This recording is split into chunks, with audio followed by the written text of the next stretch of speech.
At 6:30, unrest in the Middle East, the U.S. announcing 3 troops have died in what President Trump is calling Operation Epic Fury in Iran.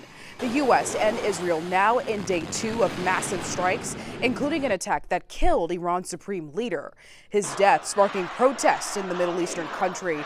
This massive crowd on your screen here gathering in central Iran this morning. One expert says the next step for the Iranian government is unprecedented.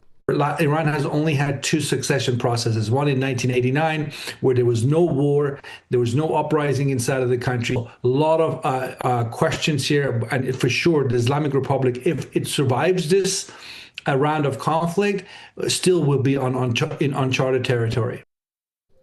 Thanks so much for joining us. I'm Chelsea Jones. We do have team coverage for you tonight, tracking the sweeping attacks in Iran and around the greater Middle East. CBS News Miami's Anna McAllister is standing by. She has reactions on the continued strike from local religious leaders. But first, CBS News Miami's Willie James Inman is in West Palm Beach tonight, where President Trump has been directing this operation from his Mar-a-Lago estate. The U.S. air raids on Iran continued early Sunday, with the Pentagon taking to social media to praise the B-2 stealth bombers that targeted Iran's ballistic missile facilities. This comes as the U.S. announced its first casualties. 3 service members stationed in Kuwait were killed and at least 5 more injured since the campaign against Iran began. Iran is vowing revenge, taking aim at U.S. allies in the region. On Sunday, an Iranian missile struck a synagogue in Israel, killing at least 9 people.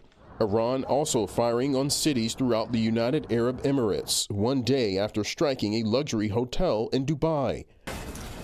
Global reaction to the Iran strikes is mixed. On Sunday, anti-U.S. protesters in Karachi, Pakistan, stormed the U.S. consulate.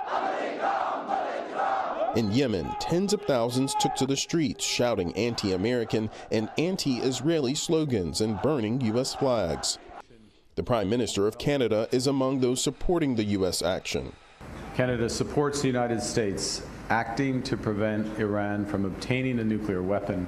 Among the questions now being asked are who will assume leadership of Iran now that its supreme leader has been killed. On Sunday's Face the Nation, Republican Senator Tom Cotton concedes the period of transition in Iran may be lengthy. There's probably a lot of jockeying inside of Iran right now. They have a very consultative, deliberative process to replace the supreme leader. There's a reason why he didn't want to have a clear succession plan in place. Pope Leo said Sunday he is profoundly concerned about the airstrikes on Iran and encouraged both sides to, quote, stop the spiral of violence before it becomes an irreparable abyss. Willie James Inman, CBS News, West Palm Beach, Florida.